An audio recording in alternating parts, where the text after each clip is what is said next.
वहाँ के लोग तो बहुत अच्छी जयकारा बोलते थे, आज तो आवाज़ ही नहीं आई आपकी।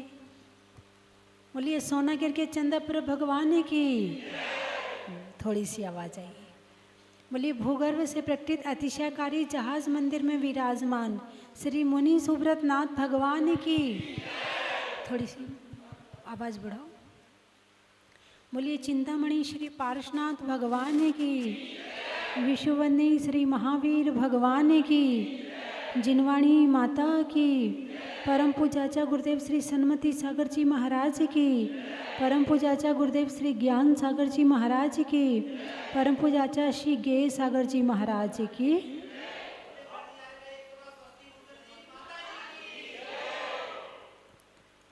धर्म स्नेही बंधुओं, भाई तो उठ के यहाँ आ जा, माइक अप कम मत करना, वहाँ से खड़े होके यहाँ बैठ जाओ सामने, खड़े हो जाओ, खड़े हो जाओ, वहाँ बैठो, भक्तों की पंक्ति में बैठ जाओ ना। धर्म स्नेही बंधुओं, घर में सामान फैला पड़ा है, कुछ कोई चीज़ कहीं पड़ी है, कोई चीज़ कहीं पड़ी है, कोई चीज़ कहीं पड़ी है, कैसा लगेगा? अच्छा नहीं लगेगा।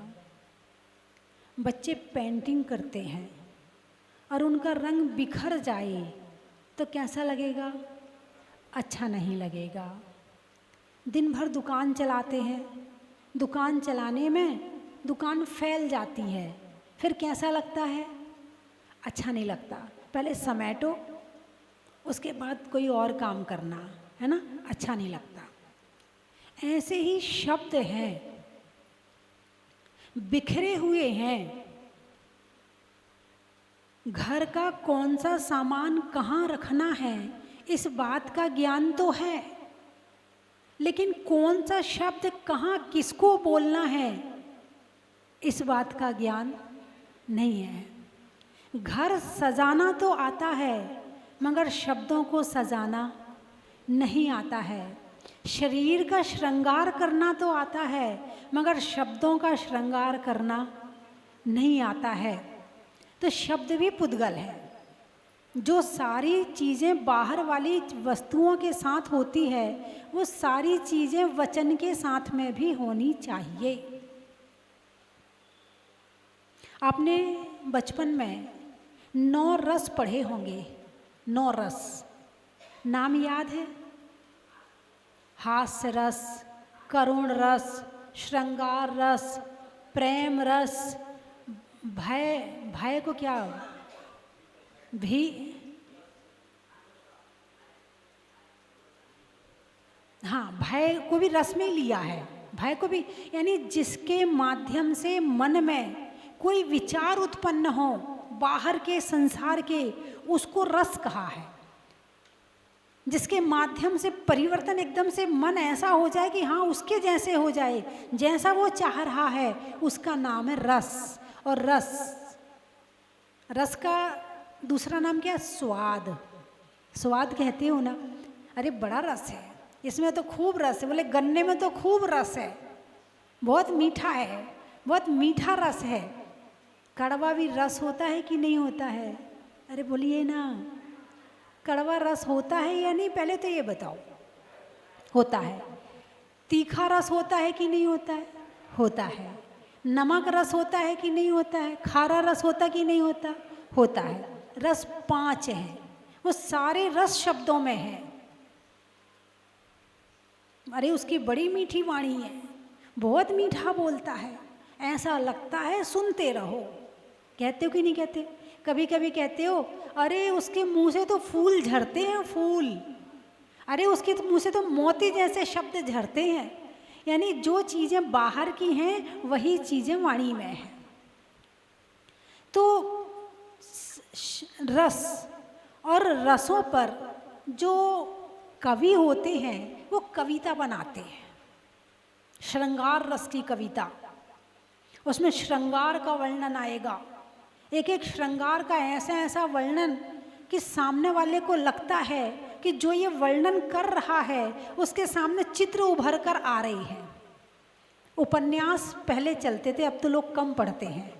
पहले बहुत दीवाने थे लोग उपन्यास के। जब तक टीवी नहीं थी जब तक मोबाइल नहीं थे तो लोग उपन्यास के पीछे पागल थे। एक एक दिन में पूरी पूरी उपन्यास पढ़ के पूरी कर देते थे।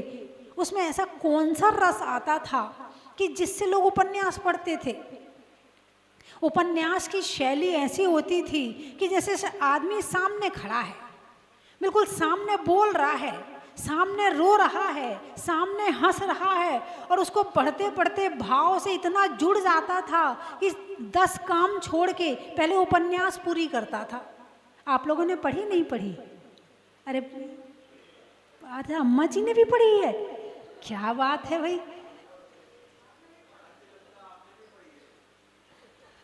हाँ, मैंने भी पढ़ी है।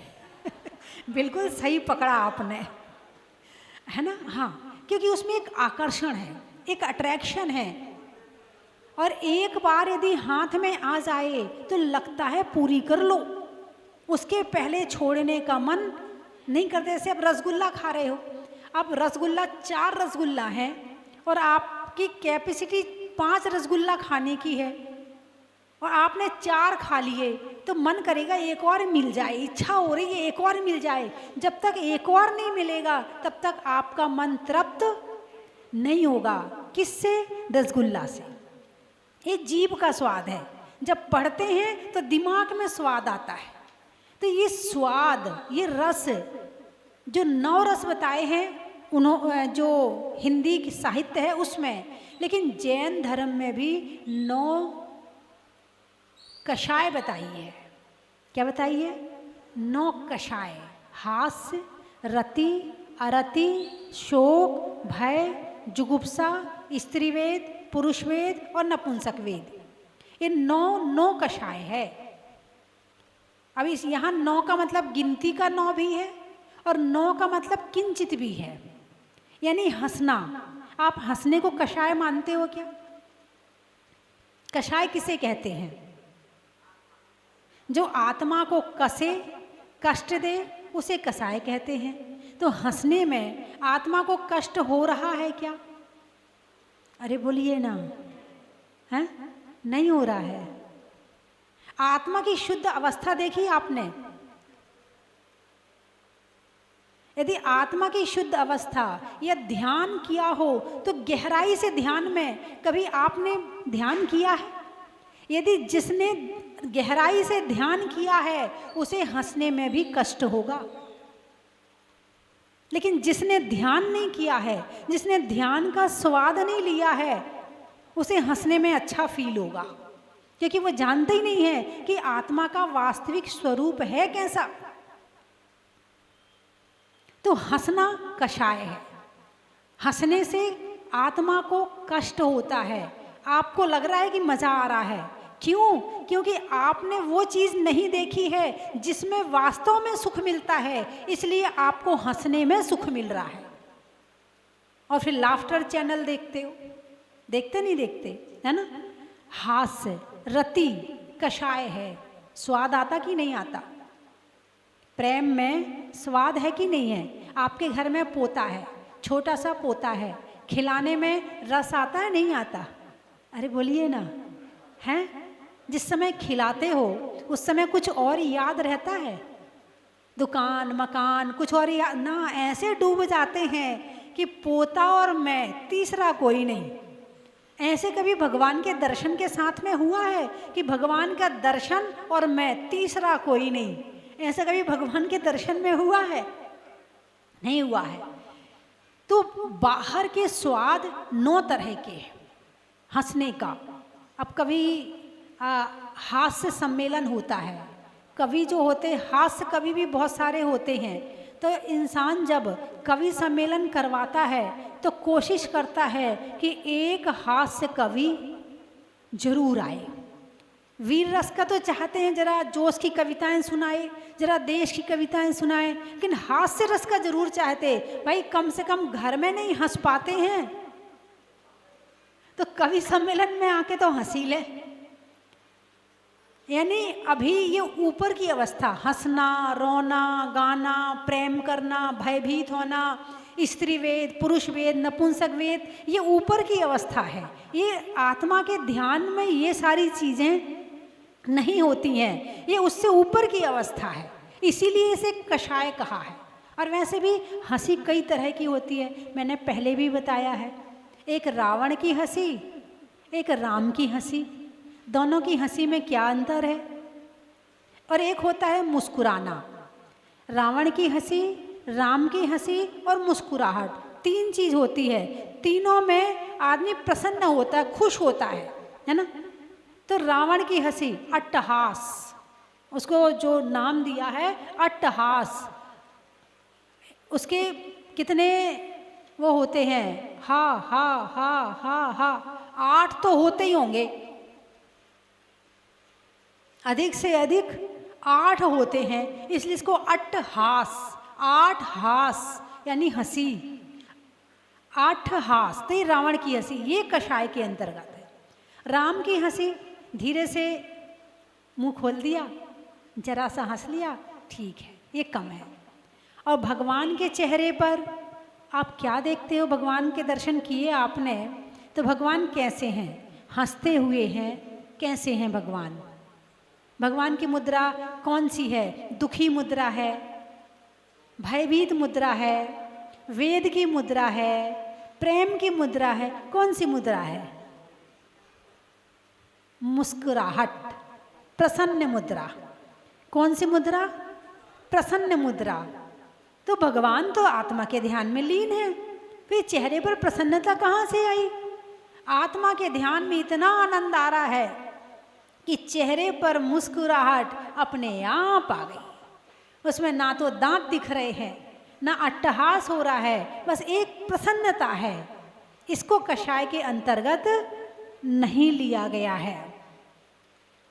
तो ये जो कवि होते हैं वो लिखते हैं, कविता लिखते हैं, एक एक शब्द को, कौन सा शब्द कहाँ रखना है, कौन सा शब्द किसके बाद आएगा, कौन सा शब्द कहाँ सेट होता है, बिल्कुल जैसे आप अपना घर सजाते हो ऐसे कवि कविता सजाता है। जैसे आप अपना श्रृंगार करते हो ऐसे कवि कविता में अलंकार डालता है। क्या हुआ?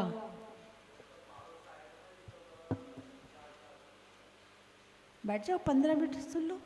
ज्ञान का भोजन करो। आत्मा शरीर का भोजन तो सुबह से रात तक लगा ही लगा है। ज्ञान के भोजन की तृप्ति देखो कैसे होती है, और रस आता है कि नहीं? मुझे लगता है आपको रस नहीं आ रहा है, आनंद आ रहा है। फिर बात क्या है? पेट जल्दी कह रहा, उसकी बात मान रहे आप। हाँ होता है, पहाड़ जाते हैं आते हैं, प्यास भी लग जाती है, होता है, मैं समझ रही आपकी। थोड़ी देर ज्ञान की शक्ति, ठीक है, आराम से बैठे ना, ठीक है। तो मैं क्या कह रही थी?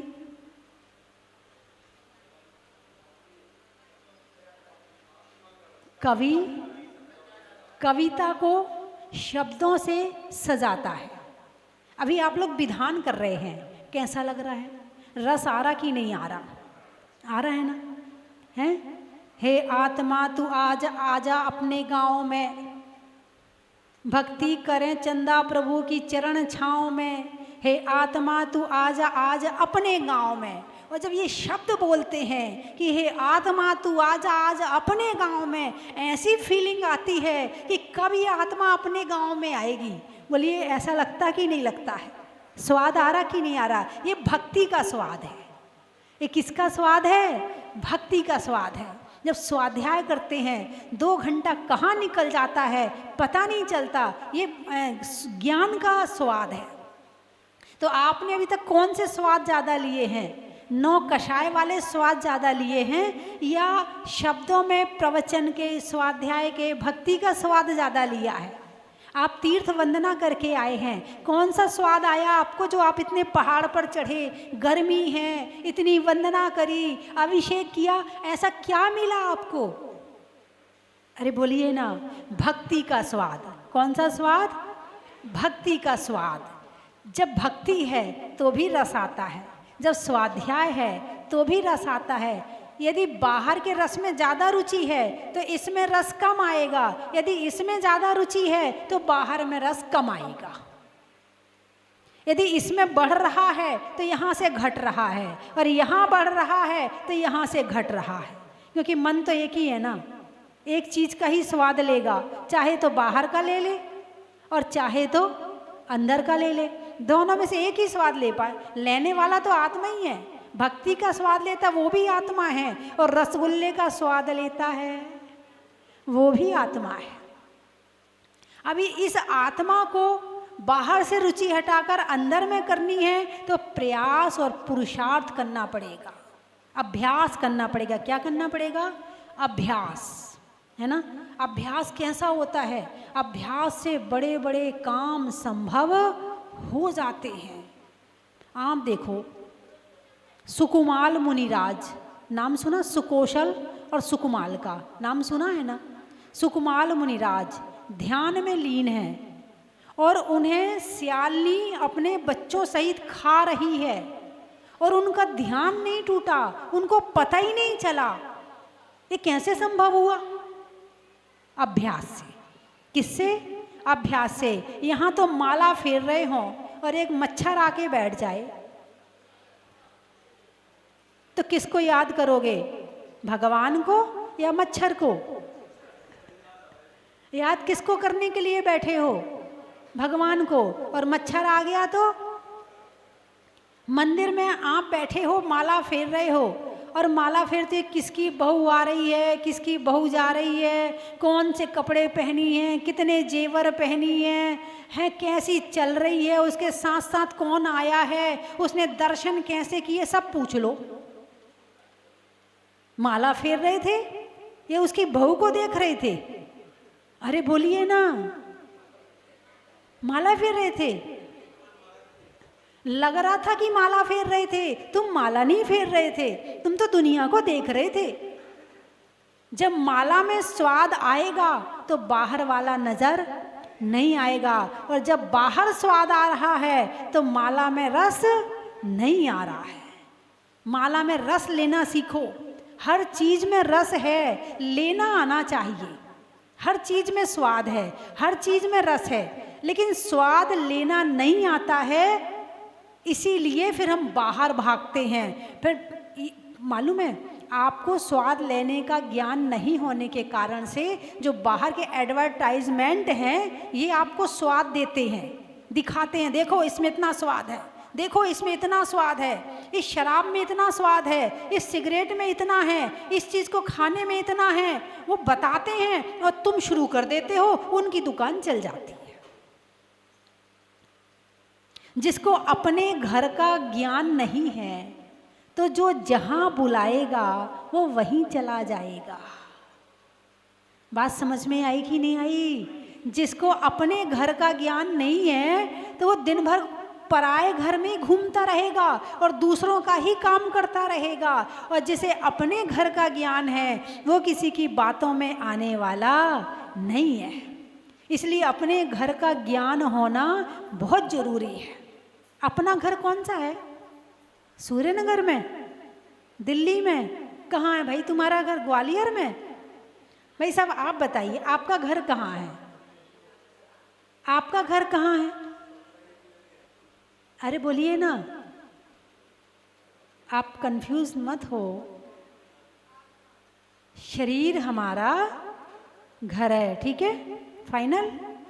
देख लो, शरीर हमारा घर है, फाइनल? यदि शरीर हमारा घर होता तो तीर्थंकर भगवान इस शरीर को छोड़ने का प्रयास पुरुषार्थ करके शरीर को क्यों छोड़ते? शरीर भी हमारा घर नहीं है। एक सन्यासी, एक महाराज जी, एक साधु महाराज प्रवचन कर रहे थे, जैसे अभी प्रवचन चल रहा है। इतने में भूकंप आया, अभी आया था ना भूकंप, इतने में भूकंप आया तो लोग भाग गए। कहाँ चले गए? उठ के बाहर चले गए सभी। अब जब भूकंप शांत हो गया तो सब लोग लौट के आए। बोले महाराज भूकंप आया था। बोले हाँ आया था। बोले हम लोग भागे, आप यहीं बैठे रहे? बोले नहीं, मैं भी भागा था। कहाँ भागे महाराज, आप तो यहीं बैठे हो, हम लोग भागे थे। बोले नहीं, तुम भागे थे बाहर और मैं भागा था अपने घर में। अपना घर यानी ध्यान के माध्यम से आत्मा में रहना, ये हमारा घर है। शरीर तो छूटने, जो छूट जाएगा वो मेरा घर कैसे है? जो छुड़ा लिया जाए, जो छूट जाए, वो मेरा घर हो सकता है क्या? भाई जिस घर में आप रह रहे हो, इस घर से आपको कोई निकाल सकता है क्या? कोई पड़ोसी कहेगा कि मेरा घर है, निकलो आप यहाँ से? नहीं, आपके नाम से रजिस्ट्री है, आपको कोई भी वहाँ से नहीं निकाल सकता है ना? लेकिन इस शरीर रूपी घर को से हमें निकालेगा कि नहीं निकालेंगे? कोई कर्म निकालेगा कि नहीं निकालेगा? जिस दिन आयु कर्म खत्म हो जाएगा उस दिन इस शरीर को छोड़ना पड़ेगा। तो ये हमारा स्थायी घर नहीं है, हमारा स्थायी घर तो मोक्ष है, जहाँ से हमें कोई निकालने वाला नहीं है। तो बात चल रही है रस की। तो आपको स्वाध्याय में, ज्ञान में रस आता है कि नहीं आता? पहले तो ये बताओ। आता है? आता है मतलब आप अपने आप को जानने के लिए तैयार हो, आप अपने आप को पहचानने के लिए तैयार हो, और आप अपने आप से परिचय करने के लिए तैयार हो, है ना? अभी तक आपका परिचय किससे है? आप अपने दिमाग में झांक कर देखें कि आप दुनिया में किस किस को जानते हो। पड़ोसी को, समाज वालों को, हीरो हीरोइन को, क्रिकेटर को, नेताओं को, अच्छे व्यापारियों को, विदेश में जो लोग फेमस हैं उनको, है ना? ये तो हो गई व्यक्तियों की बात। अब वस्तुओं में आओ। अब कितनी वस्त्रों को, खाने के सामान को, पहनने के सामान को, ज्वेलरी को, मकान को, दुकान को, गाड़ी को, मोटर को, इन वस्तुओं को जानते हैं। यही जानते हो ना? अच्छा, इतना सब कुछ जानते हुए अपनी आत्मा को जानते हो कि नहीं जानते हो? भाई कौन से कपड़े की कौन सी क्वालिटी है, आप बताओगे नहीं बताओगे? बता दोगे। सोना कौन सा सही है, जौहरी होगा फटाफट बता देगा, रत्न को परख के फटाफट बता देगा, ये हीरा है, ये पन्ना है, ये माणिक है, ये नकली है, ये असली है। ये सब चीज़ को जानते हो। जो जानने वाला है उसको जानते हो कि नहीं जानते हो? एक जो आइंस्टीन हुआ है, जिसने अणुबम बनाया है, आइंस्टीन ने बनाया ना अणुबम, उसका अंतिम समय चल रहा था।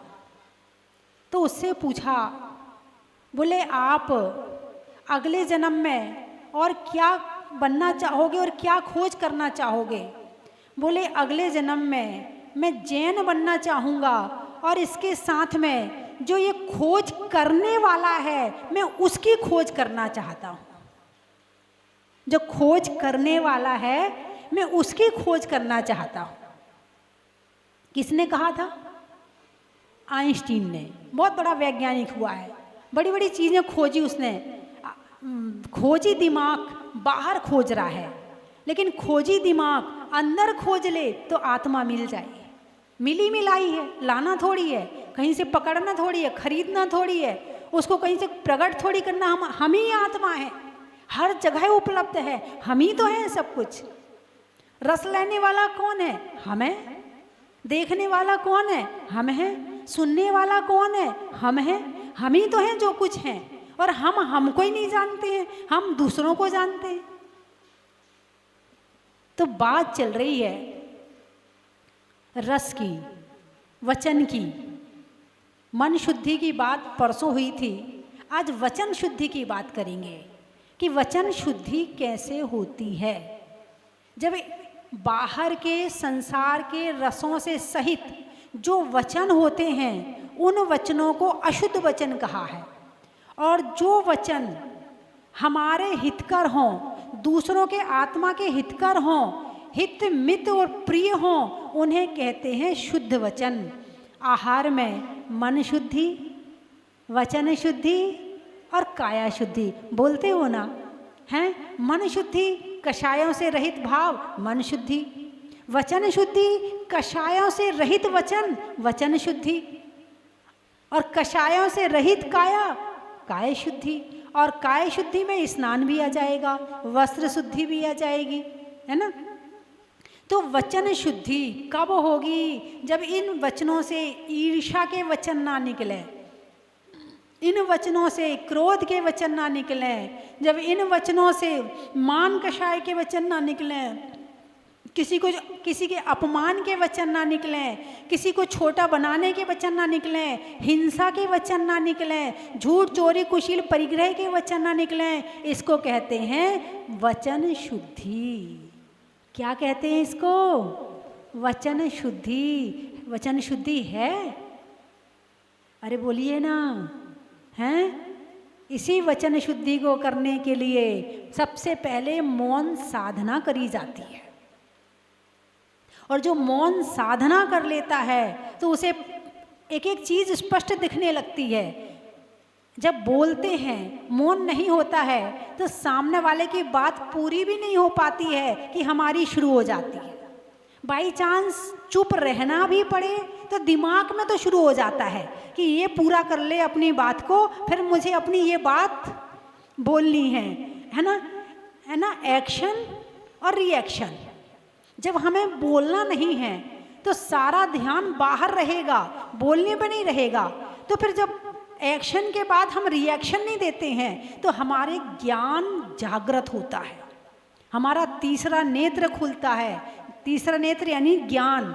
ज्ञान बढ़ता कि इसने ऐसा बोला है तो सही बोला कि गलत बोला, इसको बोलना चाहिए कि नहीं बोलना चाहिए, इसने गलत बोला है इसका मतलब ये बात मुझे भी नहीं बोलनी चाहिए। तो मौन रहने के बाद जीव खुद से जुड़ता है, अपनी आत्मा से जुड़ता है, अपने आप को जानने के विचार पैदा होते हैं। और जब तक बोलते हैं तो केवल दूसरों से ही जुड़ते हैं, और जब तक दूसरों से ही जुड़ते रहेंगे तब तक हम अपने घर में कैसे आएंगे? जब तक हम बाहर ही फिरते रहेंगे तो अपने घर में कब आएंगे? अपने घर में आने का यही जन्म तो मिला है। और शरीर कितने हैं? कितने तरह के शरीर होते, कितने तरह की योनियां होती हैं? बोलिए ना। 84 लाख योनियां होती। कितनी? 84 लाख। उन 84 लाख योनि में एक ये मनुष्य शरीर भी है। एक बहुत बड़ा मैदान है, उसमें 84 लाख दरवाजे हैं। कितने? 84 लाख दरवाजे हैं। उसमें केवल एक दरवाज़ा ही खुला है जिससे बाहर निकल सकते हैं। एक अंधा व्यक्ति बाहर निकलना चाहता है, वो टटोलता है दरवाज़ा, ये भी बंद, ये भी बंद, ये भी बंद, ये भी बंद, ये भी बंद, ये भी बंद, जाते जा रहा है, जाते जा रहा है।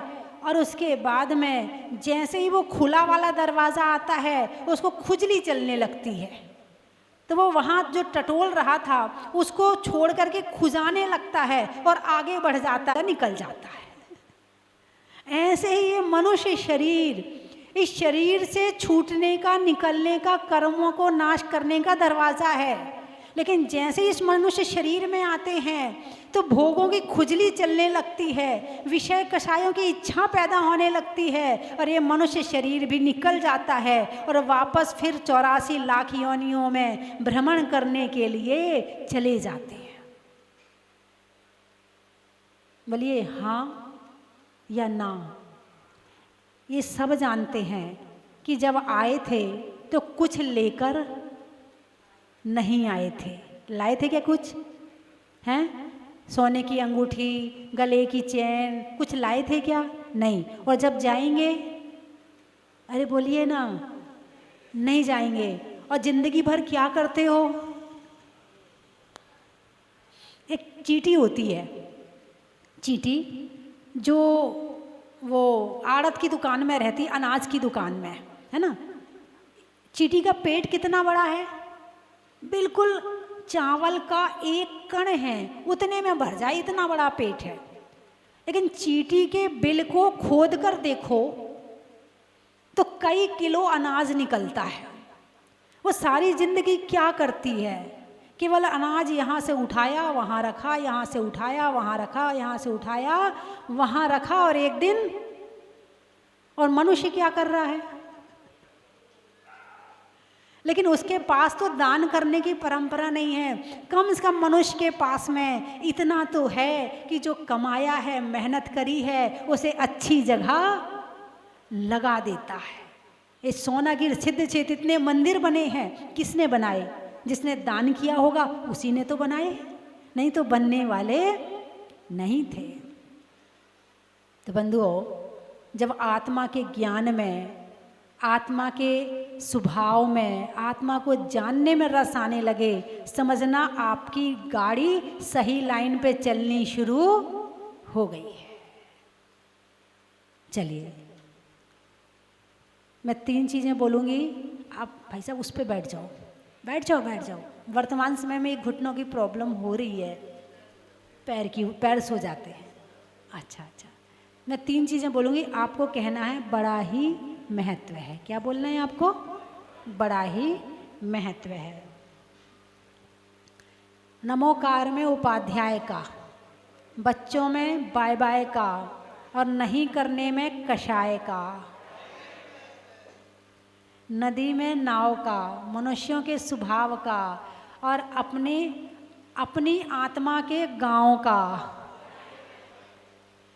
अनाज में दाने का, इनाम में पाने का, और अपने गांव में आने का,